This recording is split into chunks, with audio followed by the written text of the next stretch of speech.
like a little 4-year-old comes here, how we rail the trains, and Dave comes along.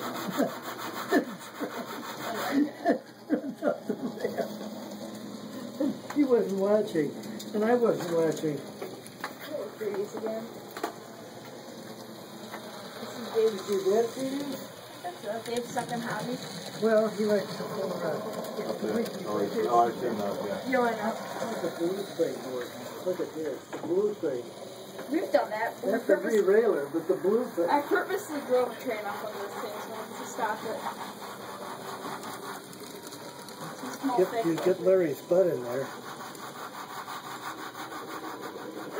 What's that, How bad on the photographer do you think I am?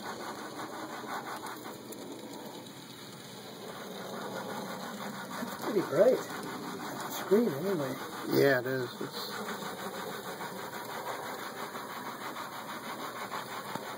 It's a good speed too.